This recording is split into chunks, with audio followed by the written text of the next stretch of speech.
Hello guys, कैसे हो आप सभी। मेरा नाम मुकेश सुतार है और मैं आपको पढ़ाने वाला हूँ 10+2 लेवल मैथ्स, जो किसी भी गवर्नमेंट एग्जाम जैसे एसएससी हो गया, बैंक हो गया, रेलवे हो गया आदि गवर्नमेंट एग्जाम्स में काम आने वाली है। मेरे चैनल एमएस स्टडी 01 के साथ अपनी तैयारी को एक अच्छे लेवल पे ले जाइए। ठीक है फ्रेंड्स, हम क्या पढ़ रहे थे, हम क्यूब निकालना सीख रहे थे। यानी पिछली क्लास में हमने बड़ी बड़ी संख्याओं का क्यूब, 2 डिजिट्स की बड़ी संख्या या फिर 3 डिजिट की संख्या का क्यूब निकालना हमने सीखा था।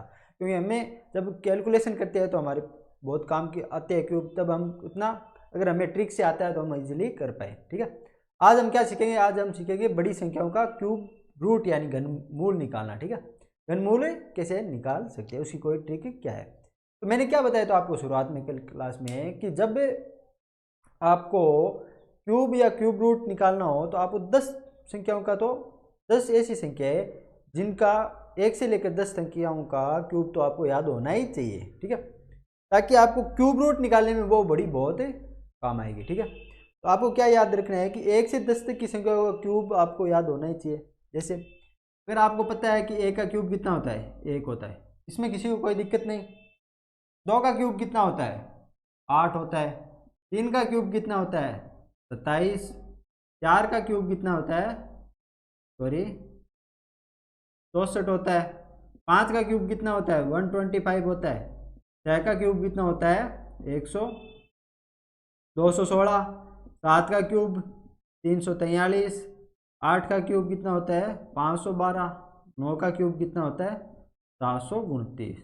और 10 का क्यूब कितना होता है, 1000। ठीक है, तो स्टूडेंट आपको समझ में आया कि 1 से 10 तक की संख्या का क्यूब कितना होता है। आपको इतना क्यूब तो याद रखना ही पड़ेगा। अगर आपको क्यूब रूट निकालना है तो इतना तो याद रखना ही पड़ेगा। ठीक है, फिर स्टूडेंट आप एक चीज देख रहे हो, आपको 3 पॉइंट मोस्ट पॉइंट याद रखने हैं। कौन से हो 3 पॉइंट, आपको 3 मोस्ट पॉइंट याद रखने हैं। क्या कि पहला तो आपको पूर्ण वर्ग संख्या के बारे में समझना पड़ेगा। ठीक है, पूर्ण वर्ग संख्या के बारे में, सॉरी पूर्ण घन संख्या के बारे में समझना पड़ेगा। उसके लिए आपको 3 पॉइंट याद रखने पड़ेंगे। क्या, अगर आप देख रहे हो कि जब हम 1 का क्यूब कर रहे हैं या फिर ऐसी संख्या, मैंने आपको जब आपको यूनिट इकाई अंक के बारे में बताया तो क्या बताया था कि जब आप किसी भी संख्या को इकाई अंक, कितनी बड़ी संख्या हो, अगर उसके चाहे कितनी भी पावर ले लो, पावर में इकाई अंक वही आएगा। उसके पावर लेने के बाद जो पहले संख्या के पावर संख्या थी उसमें इकाई अंक थी, सिर्फ उसकी पावर ले लो। अगर आपको पूछे कि 326, 29 और 4, अगर आपको इसको 576 बार पावर कर दिया और पूछे इसका रिजल्ट क्या आएगा, इसका इकाई अंक क्या आएगा, तो आपको पूरी संख्या का 576 पावर करने की जरूरत नहीं है। आप सिर्फ 4 की 576 पावर निकाल लो और उसका आपको 4 की 576 पावर निकालो और उसका इकाई अंक निकाल लो, वही उस पूरी संख्या का इकाई अंक होगा। समझ में आया। तो इससे आप क्या समझे कि जब हम क्या देख रहे हैं कि एक या फिर ऐसी सभी संख्या जिनका इकाई अंक 1 है, उनका क्यूब करने पर हमेशा 1 ही आएगा, परिणाम में 1 आएगा। यानी 1 और वो संख्या जिनका इकाई अंक 1 है, उनका क्यूब करने परिणाम में इकाई अंक हमेशा 1 आएगा। आप क्या देख रहे हो, 4 में 4 ही आ रहा है, मतलब 4 और जो संख्या जिनका इकाई अंक 4 है उनका क्यूब लेने पर इकाई अंक 4 ही आएगा। 5 में 5 ही आ रहा है, 6 में 6 आ रहा है, और 9 में 9 आ रहा है, और 10 में 10 आ रहा है। आपको पहला पॉइंट क्या याद रखना है कि 1 या फिर 0 1 और कितना हो जाएगा, 4 5 6 9, और ये आपको याद रखना है कि ये जो 6 डिजिट है, अगर इनका क्यूब ले लो, चाहे ऐसी संख्या जिनका इकाई अंक इन 6 डिजिट्स में हो, में से कोई हो, अगर उनका क्यूब लेंगे तो हमारा जो आंसर आएगा, हमारा जो परिणाम आएगा क्यूब का, उसका इकाई अंक वही डिजिट होगा। अगर किसी संख्या के इकाई अंक में 1 आ रहा है तो उसके क्यूब का इकाई अंक भी हमेशा 1 ही होगा। अगर किसी संख्या के इकाई अंक में 6 आ रहा है तो उसके क्यूब में इकाई अंक में हमेशा 6 आएगा। तो इसे क्या समझे आप कि अगर आप हमें कोई संख्या दे दे, जैसे 26 36 69 64, अगर हमें संख्या दे दे, अब हमें इसका क्यूब रूट निकालना हो, तो आपको एक चीज़ तो समझ में जरूर आ जाएगी कि इस संख्या के इकाई अंक में 4 आ रहा है, इसका क्या मतलब हुआ। मैंने क्या बताया, अगर किसी संख्या के इकाई अंक में 4 आ रहा है तो उसका क्यूब करेंगे तो उसके इकाई अंक में भी 4 आ रहा है। अगर ये इसका क्यूब रूट निकालना है, इसका क्या मतलब हुआ, ये किसी संख्या का क्यूब है। अगर ये संख्या क्यूब है और इसका इकाई अंक में 4 है, इसका क्या मतलब हुआ, ये एक ऐसी संख्या क्यूब है जिसके इकाई अंक में 4 है। हमें नहीं पता ये किस संख्या क्यूब है, लेकिन इतना जरूर पता है कि ये एक ऐसी संख्या क्यूब है, चाहे ये 2 डिजिट की हो चाहे कितने डिजिट की हो, लेकिन उसके संख्या का इकाई अंक हमेशा 4 आएगा। ये एक ऐसी संख्या क्यूब है जिसका इकाई अंक भी 4 है, क्योंकि अगर इसका इकाई अंक 4 होगा तब इसका क्यूब करेंगे तभी तो ये इसमें इकाई अंक 4 आएगा। यही तो मैं आपको समझाने चाह रहा हूँ।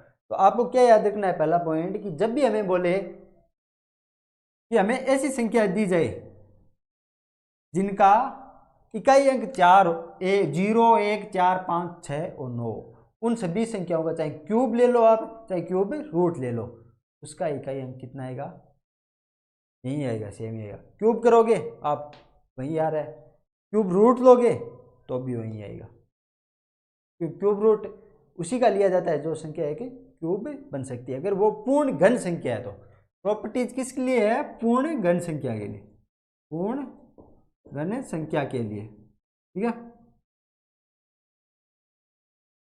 समझ में आया कि आपको किसी भी संख्या के बारे में पूर्ण घन संख्या है या नहीं पता लगा सकते। दूसरा पॉइंट क्या कहता है, आपने नोटिस किया कि जब हम 2 का क्यूब कर रहे हैं तो हमारे पास परिणाम में 8 आ रहा है, और वहीं जब 8 का क्यूब कर रहे हैं तो इकाई अंक में 2 आ रहा है। देख रहे हो आप कि अगर 2 का क्यूब कर रहे हैं तो हमारे पास 8 आ रहा है परिणाम, और वहीं 8 का क्यूब कर रहे हैं तो इकाई अंक 2 आ रहा है। आपने क्या समझा कि 2 का क्यूब लेने पर हमारे पास परिणाम में क्या आएगा, 8 आएगा, और वहीं अगर 8 का क्यूब ले हम तो इकाई अंक हमारे पास 2 आएगा। तो आपको ये दूसरा पॉइंट क्या याद रखना है कि वो सभी संख्या जिनका इकाई अंक 2 है या फिर 2 का इकाई अंक से बनने वाली सभी संख्या को अगर हम क्यूब लेंगे तो उसके परिणाम का इकाई अंक 8 आएगा। अगर कोई संख्या का इकाई अंक 8 है और अगर उसका क्यूब लेंगे तो उसका इकाई अंक परिणाम का 2 आएगा। समझ में आया कि 2 इकाई अंक वाली सभी संख्याओं के क्यूब का परिणाम हमेशा इकाई अंक 8 आएगा, और 8 इकाई अंक वाली सभी संख्याओं के क्यूब के परिणाम में इकाई अंक हमेशा 2 आएगा। तो आप उसका उल्टा समझ लो, अगर किसी संख्या की चाहे बड़ी संख्या हो 3 7 8 9 8, अगर आपको इसका क्यूब रूट निकालना है तो आप निकाल सकते हो। कैसे, आपको पता है कि अगर हमने क्या देखा कि ये एक ऐसी संख्या के क्यूब से बनी है जिसका इकाई अंक 2 हो, क्योंकि ऐसी संख्या जिसका इकाई अंक 2 हो उसका क्यूब करेंगे तभी वो ये संख्या बनेगी और जिसका इकाई अंक 8 होगा। अगर यह पूर्ण घन संख्या है तो इसका अगर हमें नहीं पता कौन सी संख्या है, लेकिन इस संख्या का इकाई अंक हमेशा जब हम इसका क्यूब रूट करेंगे तो इकाई अंक हमेशा 2 ही आएगा, ठीक है, क्योंकि ये इसके संख्या इकाई अंक में 8 हो रहा है। तो 2 से 8 और 8 से 2 का आपको कनेक्शन पता होना चाहिए, आपको ये चीज़ें याद रखनी है, ठीक है। दूसरा पॉइंट समझ में आ गया आपको। 3 नंबर पॉइंट क्या कहता है, पहला पॉइंट समझ में आ गया, दूसरा आ गया। 3 नंबर पॉइंट क्या कहता है, 3 नंबर पॉइंट हमें इकाई अंक निकालने में कैसे काम करेगा, तो या फिर क्यूब रूट निकालने में कैसे काम करेगा। तो आपने नोटिस किया कि जब हम 3 का क्यूब कर रहे हैं या फिर 3 से बनने वाली किसी भी संख्या, यानी इकाई अंक 3 से बनने वाली किसी भी संख्या का जब हम क्यूब करेंगे परिणाम का इकाई अंक हमेशा 7 आएगा। 3 का जब हम क्यूब कर रहे हैं तो हमारे पास 7 परिणाम आ रहा है इकाई अंक, और जब हम ये देख रहे हैं कि जब हम 7 का क्यूब कर रहे हैं तो इकाई अंक 3 आ रहा है, 7 में 3 आ रहा है। तो आपने क्या समझा, इसी की तरह अब तो आपको समझ में भी आ गया होगा, इसी की तरह कि जब भी हमें कोई संख्या जिसका इकाई अंक 3 है उसका क्यूब करेंगे तो परिणाम में इकाई अंक हमेशा 7 आएगा। वो संख्या जिसका इकाई अंक 7 है अगर हम उसका क्यूब करेंगे तो परिणाम में इकाई अंक हमेशा 3 आएगा। समझ में आ गया। अब आप उल्टा भी कर सकते हो, अगर किसी संख्या के इकाई अंक में 7 है तो उसका जब हम क्यूब रूट लेंगे, अगर वह पूर्ण घन संख्या है, अगर हम उसका क्यूब रूट लेंगे तो उसके इकाई अंक में 3 आएगा। अगर किसी संख्या के इकाई अंक में 3 आ रहा है और वो पूर्ण घन संख्या और उसका जब हम क्यूब रूट लेंगे तो परिणाम के इकाई अंक में 7 आएगा। तो आपको ये 3 पॉइंट मोस्ट याद रखने, समझ में आ गया। तीनों पॉइंट आपको क्या याद रखना है, पहली आपको 1 से 10 तक की संख्याओं के क्यूब तो याद होने चाहिए अगर आपको कितनी भी बड़ी संख्या का क्यूब रूट निकालना हो, ठीक है। दूसरा आपको क्या देखना है कि आपको ये समझना है कि 0 1 4 5 6 अगर ये संख्या के इकाई अंक में आ रहे हैं तो उसका चाहे क्यूब लो चाहे क्यूब रूट लो, यही डिजिट इकाई अंक में वापस आना है, ठीक है। फिर आपको क्या समझना है कि अगर किसी संख्या के इकाई अंक में 2 आ रहा है तो उसका क्यूब लेंगे तो 8 आएगा, अगर किसी संख्या इकाई अंक में 8 आ रहा है तो उसका क्यूब लेने पे इकाई अंक 2 आएगा, ठीक है।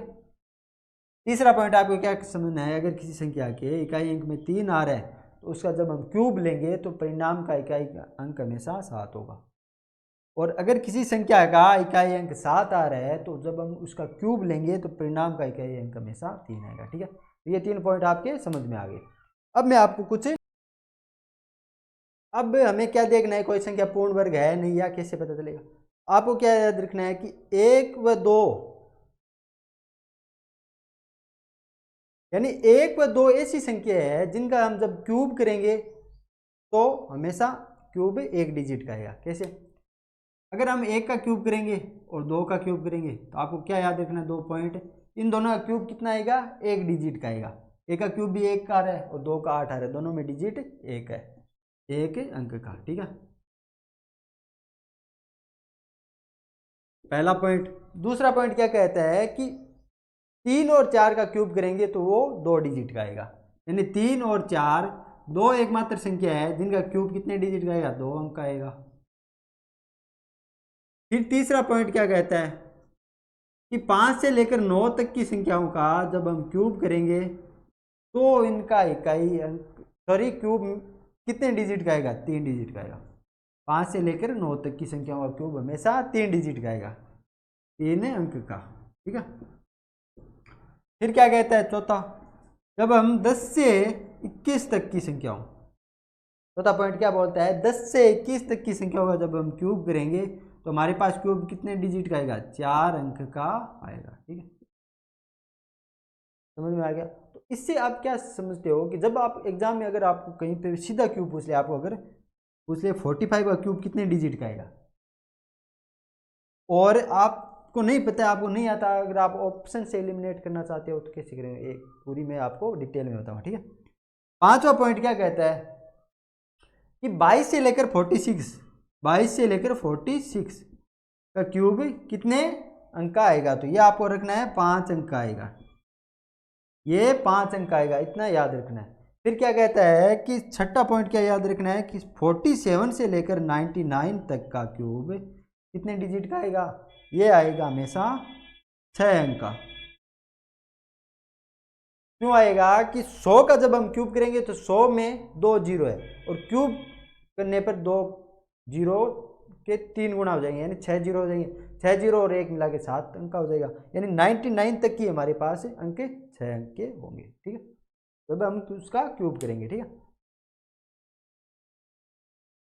अब मैं आपको बोलूँ कि ये सब याद रखना क्यों जरूरी है कि 1 और 2 एकमात्र संख्या जिनका क्यूब 1 अंक का होगा, 3 और 4 दो एकमात्र संख्या जिनका क्यूब 2 अंक का होगा, 5 से 9 तक की संख्या का क्यूब 3 अंक का होगा, 10 से 21 तक की संख्या का क्यूब 4 अंक का होगा, 22 से 46 तक की संख्या का क्यूब 5 अंक का होगा और 47 से 49 तक की संख्या का क्यूब 6 अंक का होगा, ठीक है। अब क्वेश्चन मान लो एग्जाम में ऐसे आ गया कि आप बताओ मेरे को 65 का क्यूब क्या होगा, आपको नहीं पता है, सॉरी, या फिर आप देख लो कि आप मेरे को बताओ 67 का क्यूब क्या होगा। अब आपको नहीं पता इसका क्यूब निकालना, आपको कुछ भी नहीं आता है, अगर आपको वो 5-6 प्रॉपर्टी याद है तो आप कैसे, ऑप्शन क्या दे रखा है, पहला इसका क्यूब होगा 5, 5, 7, 3 और 4। बी ऑप्शन क्या कहता है कि इसका क्यूब क्या होगा, इसका क्यूब होगा 5, 5, 7, 3 और 5 और 3। सी ऑप्शन क्या कहता है, इसका क्यूब होगा 5, 5, 7, 3, 5 और 7। और डी ऑप्शन क्या कहता है कि इसका क्यूब क्या होगा, 5, 5, 7, 3 और 3, ठीक है। आपके पास 4 ऑप्शन, आपको नहीं पता इसका क्यूब निकालना, आपको कुछ नहीं पता है, लेकिन आपको इनमें से ऑप्शन एलिमिनेट करके आंसर देना है। कैसे दे सकते हैं, आपको मैंने क्या बताया कि 7 से लेकर 99 तक की संख्या जब हम क्यूब करेंगे तो कितने अंक आएगा, 6 अंक आएगा, इतना आपको पता है, कितने अंक आएगा, 6 अंक आएगा। तो आपके क्या देखोगे कि ये 3, 3, 6 और ये 3, 3, 6, ये दो ऑप्शन तो 6 अंक के है, लेकिन ये 5, 5 के है, लेकिन 67 इन दोनों के बीच में आ रहा है कोई नंबर, तो यानी इसका क्यूब भी 6 अंक का ही आएगा। जब 6 अंक का आएगा तो ये 5 और 4 वाले तो हो नहीं सकते, ये दोनों कैंसिल हो जाएंगे वैसे भी। फिर मैंने आपको क्या बताया था कि जब भी हम ऐसी संख्या जिसका इकाई अंक 7 हो, यानी वो संख्या है जिनका इकाई अंक 7 हो, अगर हम उनका क्यूब करेंगे तो परिणाम का इकाई अंक हमेशा 3 आए। ये चीज़ मैंने आपको बता दी।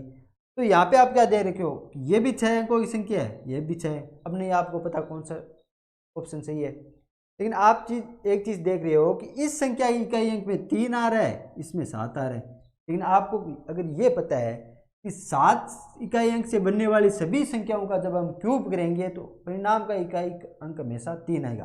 अगर आपको ये पता है तो ये आपको पता चल जाएगा कि ये सी ऑप्शन तो कभी हो ही नहीं सकता। अगर सी नहीं हो सकता तो ऑप्शन क्या बच जाएगा आपके पास, बी बच जाएगा।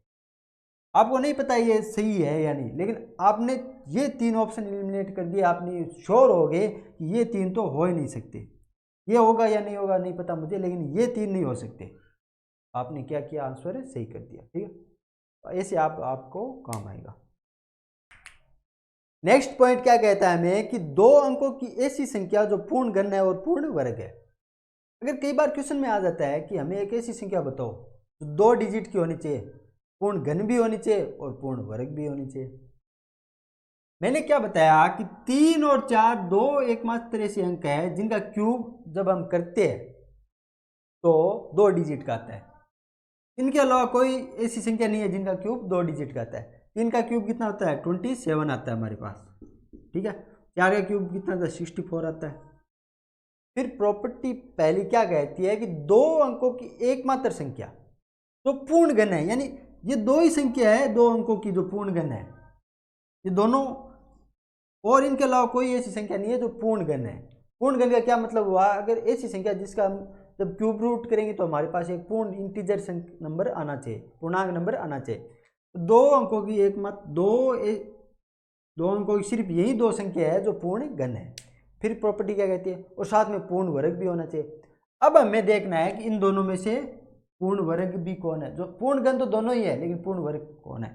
तो क्या आप देख रहे हो 27 किसी संख्या का वर्ग है।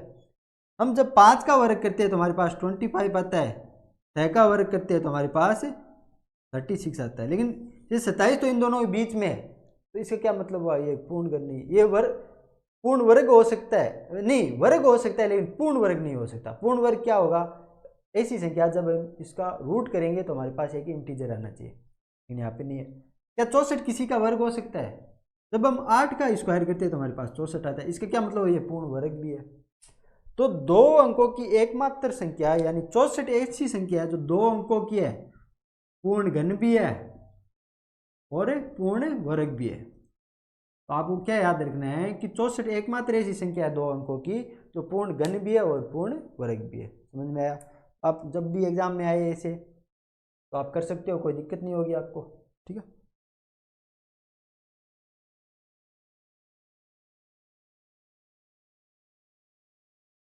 नेक्स्ट प्रॉपर्टी क्या कहती है कि 3 अंकों की संख्या जो पूर्ण घन भी है और पूर्ण वर्ग भी। अब आपको बताना है 3 अंकों की संख्या जो पूर्ण घन भी है और पूर्ण वर्ग भी है।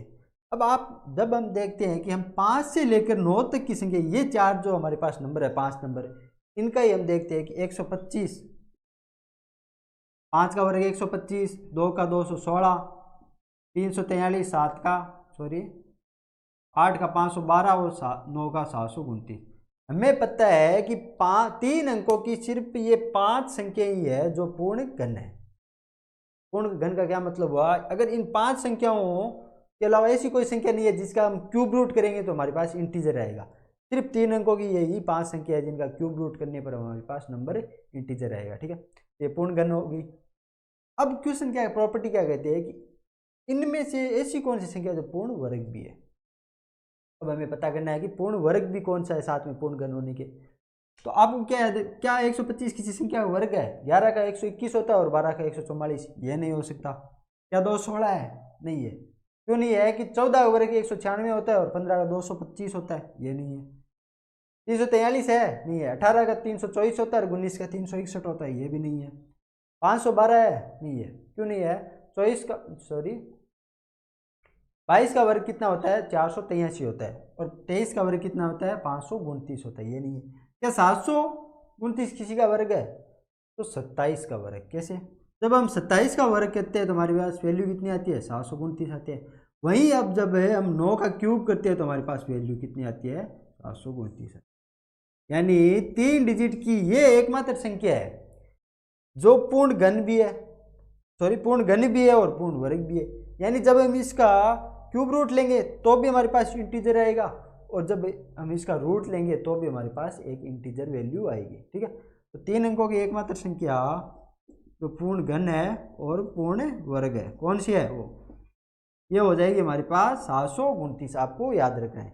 2 अंकों की 64 हो जाएगी, 3 की 729 हो जाएगी। कैसा है ये भी मैंने आपको समझा दिया। तो जब हम समझ लेते हैं कि ये कैसे हुआ तब हमारा याद रखना इजी हो जाता है। ठीक है, नेक्स्ट क्या दे रखा है? हमें दे रखा है कि 4 अंकों की संख्या बताओ जो पूर्ण घन है और पूर्ण वर्ग है। ठीक है, तो मैंने क्या बताया था कि जब हम 10 से लेकर 21 तक की संख्या का क्यूब लेते हैं हमारे पास 4 अंक का आता है। ठीक है, 4 अंक का आता है। अब आपको क्या याद रखना है कि 10 से लेकर 21 तक की कितनी संख्या है? 12 संख्या। इन 12 संख्या जब हम क्यूब करेंगे तो 4 डिजिट का आएगा, लेकिन उनमें से एक सिर्फ एकमात्र ऐसी संख्या होगी जो साथ में क्यूब भी है, एक पूर्ण घन भी है और पूर्ण वर्ग है। यानी उसका जब हम क्यूब रूट लेंगे तो हमारे पास इंटीजर रहेगा, और स्क्वायर लेंगे रूट लेंगे तो भी इंटीजर रहेगा। वो संख्या है कौन सी? तो इसमें आपको याद रखना है ये कौन सी हो जाएगी? 2 की ये हो जाएगी, 3 की ये हो जाएगी, और 4 की कौन सी हो जाएगी? 4096। ये आपको याद रखना है। कैसे? जब हम 8 सॉरी कितना हो जाएगा? ये हो जाएगा 16।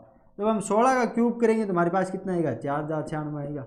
और वहीं हम जब 64 का स्क्वायर करेंगे तो हमारे पास 4096 आएगा। ठीक है, 4 अंकों की आपको याद रखनी है। ठीक है, वहीं अब अगर 5 अंकों की पूछे तो 5 अंकों की कौन सी हो जाएगी? 22 से लेकर 46 तक।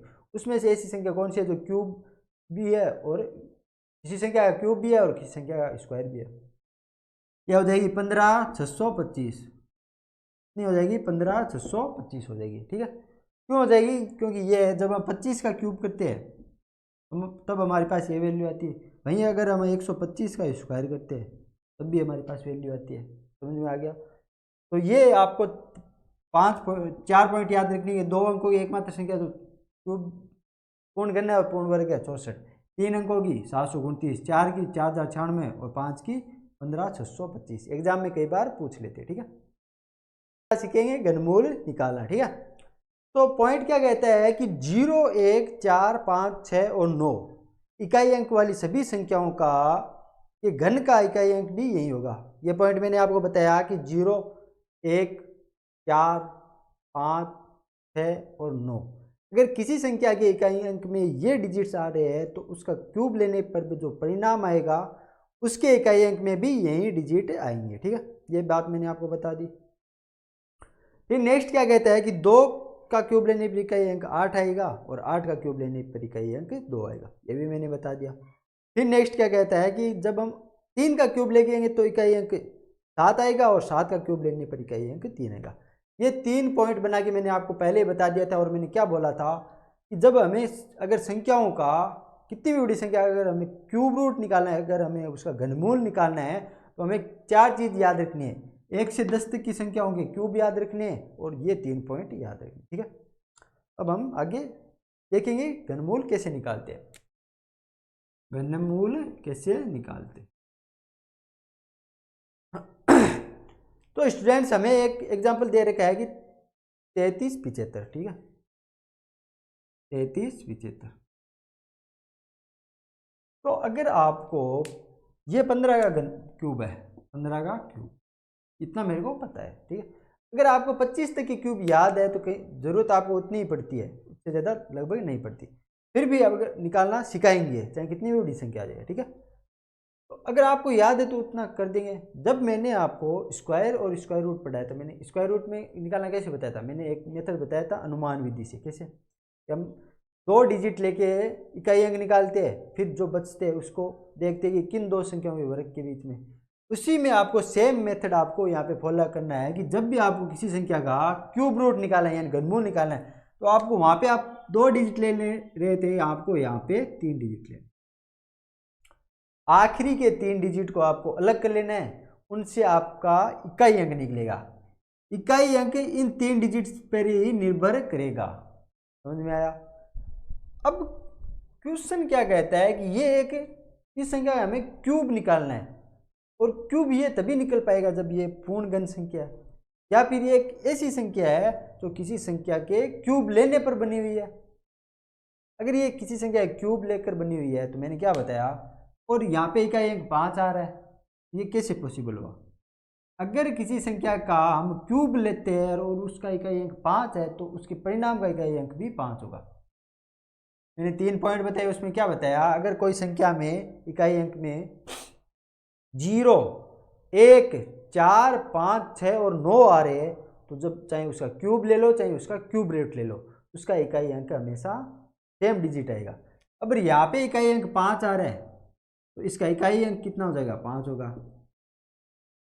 इसमें तो आपको कोई दिक्कत नहीं, इतने में तो आपको समझ में आ गया कि जब भी हम कोई संख्या में इकाई अंक 0, 1, 4, 5, 6 और 9 आ रहा है तो उसका जब हम क्यूब रूट लेंगे चाहे क्यूब ले लो, इकाई अंक सेम ही डिजिट आएगा। और मैंने क्या बोला कि ये 3 डिजिट सिर्फ इकाई अंक पर निर्भर करेंगे। अब आपको भूल जाना है, इससे कोई मतलब नहीं है आपको, ठीक है। फिर आपको देखना है कि जो लास्ट में जो इन 3 डिजिट को लेने के बाद जो संख्या बच रही है वो किन 2 संख्याओं के क्यूब के बीच में आ रही है। स्क्वायर रूट में हम स्क्वायर देखते हैं, अब हमें क्यूब देखना है, ठीक है। किन 2 के क्यूब के बीच में आ रही है, तो 1 का क्यूब कितना होता है? 1 होता है, और 2 का क्यूब कितना है? 8 होता है, लेकिन ये तो 3 ही है, यानी 1 के क्यूब से ज़्यादा है और 2 के क्यूब से कम है, तो ये इन दोनों के बीच में आ रही है। जब ये इन दोनों के बीच में आ रही है तो मैंने स्क्वायर रूट में आपको क्या बताया था कि हमें जब बीच में है संख्या तो हमें छोटे वाला मान लेना है, छोटे वाली संख्या को प्रेफर करना है। यहाँ पे भी बीच में है तो हमें छोटे वाला लेना है, तो दहाई का अंक क्या हो जाएगा? 1 हो जाएगा। इकाई का अंक हमारे पास निकला हुआ है 15, इसका क्या मतलब हुआ कि 33 75 एक ऐसी संख्या है जो 15 का क्यूब है। या फिर इस संख्या का जब हम क्यूब रूट लेंगे यानी घनमूल निकालेंगे तो हमारे पास आंसर कितना आएगा? 15 आएगा। समझ में आया? इसको मैं और एग्जाम्पल के जरिए आपको बहुत अच्छे से समझाऊंगा, ठीक है। एक एग्जाम्पल और करेंगे। मैंने आपको क्या बोला था कि आपको ये अगर ये 4 पॉइंट इतना क्यूब याद रखना, और वो 3 पॉइंट अगर आपको याद रह जाएंगे तो आपका क्यूब रूट निकालना सबसे आपको ईजी लगेगा। आप जब प्रैक्टिस करने लग जाओगे तो आप आसानी से निकाल पाओगे, ठीक है। जैसे एग्जाम्पल क्या है हमारे पास, 59 319 क्या आ रहा है? 59 319। अब हमें इसका क्यूब रूट निकालना है, ठीक है। हमें नहीं पता ये किसका क्यूब है, तो मैंने क्या बोला, हमें लास्ट की 3 डिजिट को लेना है, 3 को लेना है। फिर मैंने क्या बोला था कि अगर किसी संख्या के इकाई अंक में 0 आ रहा है, 1 आ रहा है, 4 आ रहा है, 5 आ रहा है, 6 आ रहा है और 9 आ रहा है, अगर ये डिजिट्स आ रहे हैं तो चाहे उसका क्यूब ले लो चाहे उसका क्यूब रूट ले लो, इकाई अंक में परिणाम के इकाई अंक में यही डिजिट आएंगे, ठीक। तो यहाँ से इकाई अंक कितना आ जाएगा? इकाई अंक कितना आ जाएगा हमारे पास? ये आ जाएगा 9 आ जाएगा। समझ में आया आपको? इकाई अंक कितना आ जाएगा? 9 आ जाएगा, ठीक है। फिर मैंने क्या बोला था कि 3 डिजिट को छोड़ देना है, उससे सिर्फ इकाई अंक निकलेगा, और बाकी आपको देखना है कि ये जो संख्या है हमारे पास ये किन 2 संख्याओं के क्यूब के बीच में आ रही है, ये आपको देखना। हम देखते हैं कि जब हम 3 का क्यूब करते हैं तो हमारे पास रिजल्ट क्या आता है? 27, और जब हम 4 का क्यूब करते हैं तो ये हमारे पास आता है 64। 3 का क्यूब 27 और 4 का 64, ठीक है। तो आपने क्या देखा कि 59 27 से ज़्यादा है और 64 से कम है, यानी ये 3 और 4 के क्यूब के बीच में, और जब ये 2 क्यूब के बीच में हो तो हमें छोटे वाले क्यूब को प्रेफर करना है, ठीक है। तो यहाँ से दहाई का अंक कितना आ जाएगा? 3 आ जाएगा। दहाई का 3 आ जाएगा, इकाई का अंक 9 है। इसका क्या मतलब हुआ, इस संख्या का जब हम घनमूल लेंगे तो हमारे पास परिणाम क्या आएगा? 39 आएगा। समझ में आ गया आपको कि जब भी हम इस संख्या का घनमूल निकालेंगे तो हमारे पास परिणाम में क्या आएगा? 39 आएगा। 39 इस संख्या का घनमूल का आंसर है, ठीक है। और एग्जाम्पल 49 30 39। अब हमें इसका क्यूब रूट निकालना है, का क्यूब रूट निकालना है, ठीक है। तो मैंने क्या बोला आपको, लास्ट के 3 डिजिट को अलग कर लेना है। उनमें सिर्फ क्यूब इकाई अंक देखना और पता लगाना ये किस संख्या का इकाई अंक हो सकता है। यहाँ पे 9 आ रहा है तो वहीं पास वापिस, इसमें तो आपको कोई दिक्कत नहीं होगी कि अगर 9 आ रहा है इकाई अंक में तो जब इसके क्यूब का रूट का इकाई अंक भी 9 ही आएगा। ठीक है, अब हमें देखना है कि ये जो बच रही हमारी संख्या ये किन दो संख्याओं के क्यूब के बीच में। 493 आ रहा है तो यहाँ पे हम देख रहे हैं कि 7 का क्यूब हमारे पास कितना आ रहा है, 343 आ रहा है, लेकिन 493 इससे ज़्यादा है। एक मिनट, 343 से 494 ज़्यादा है, और जब हम 8 का क्यूब ले रहे हैं तो हमारे पास कितना आ रहा है, 512 आ रहा है, लेकिन 494 इससे कम है, यानी ये इन दोनों के बीच में आ रहा है। जब बीच में आ रहे हो तो हम छोटी वाली संख्या को प्रेफर करेंगे। तो यहाँ से ढाई अंक 3 आ जाएगा, 7 आ जाएगा, और इकाई अंक हमारे पास 9 है। तो इस संख्या का जब हम क्यूब रूट निकालेंगे तो हमारे पास आंसर कितना आएगा, 79 आएगा। ठीक है, तो 79 आंसर आएगा। तो आपको अब कोई दिक्कत नहीं, आप समझ गए क्यूब रूट कैसे निकालना है, कितनी बड़ी संख्या हो आपको ऐसे आप निकाल सकते हो। ठीक है, और एग्जाम्पल देखते हैं। संख्या हमारे पास 57, 17 और 87। हमें इस संख्या का क्यूब रूट निकालना है। तो मैंने क्या बोला था, लास्ट के 3 डिजिट को अलग कर लेना है, समझ में आ गया। अब हमें इनमें देखना है कि इकाई अंक क्या है। तो यहाँ पे इकाई अंक क्या आ रहा है, 7 आ रहा है।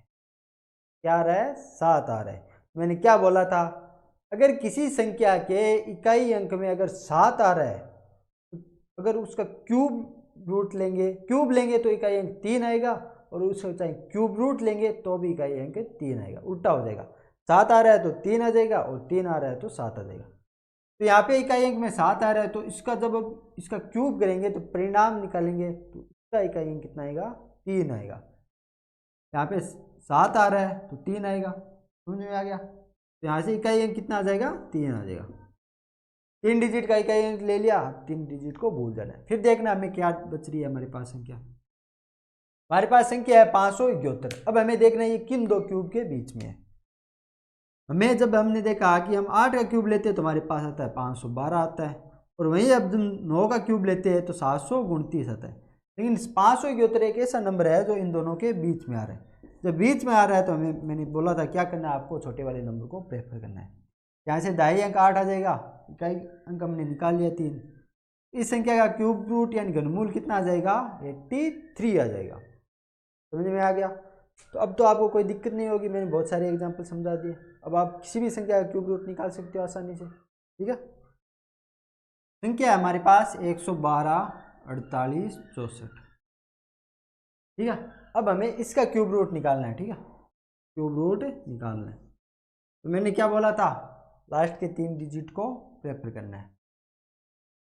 लास्ट के 3 डिजिट को प्रेफर करना है हमें, एक मिनट, लास्ट के 3 डिजिट को प्रेफर करना है, उनसे हमें क्या निकालना है, उससे हमें इकाई अंक निकालना है। मैंने क्या बोला था, 0, 1, 4, 5, 6 और 9। अगर ये डिजिट किसी संख्या के इकाई अंक में है, चाहे उसका क्यूब ले लो चाहे उसका क्यूब रूट ले लो, इकाई अंक हमेशा सेम डिजिट आएगा। इकाई अंक यहाँ से कितने आ जाएगा, 4 आ जाएगा। समझ में आया। अब हमें क्या करना है, जो बची हुई संख्या है उसको देखना है ये किन दो संख्याओं के क्यूब के बीच में। हम देख रहे हैं कि 10 का क्यूब हमारे पास कितना आ रहा है, 1000 आ रहा है। वहीं हमारे पास 11 का क्यूब कितना आ रहा है, 1331 आ रहा है। लेकिन हमारे पास जो संख्या 1124 है ये इन दोनों के बीच में। जब दोनों के बीच में है तो हम क्या करेंगे, छोटे वाले को प्रेफर करेंगे। तो यहाँ से ढाई का सेकेंड नंबर कौन सा हो जाएगा, 10 आ जाएगा। इकाई का हमने 4 निकाला है, तो ये हमारे पास इसका आंसर कितना हो जाएगा, 104।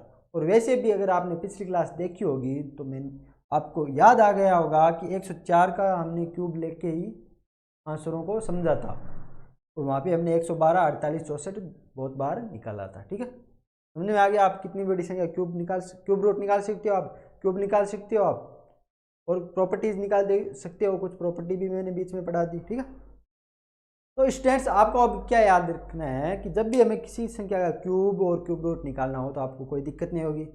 इतना आपको समझ में आ गया। अब आप कैलकुलेशन जितनी ज़्यादा आप प्रैक्टिस करोगे आपकी कैलकुलेशन उतनी स्ट्रॉन्ग होगी और आप अच्छा परफॉर्मेंस एग्जाम में दे पाओगे। ठीक है, ओके। फिर नेक्स्ट क्लास में हम और कुछ पढ़ते हैं, तो जुड़े रहिए चैनल MS Study 01 के साथ, और अपनी तैयारी पे अच्छे लेवल पे ले। ठीक है।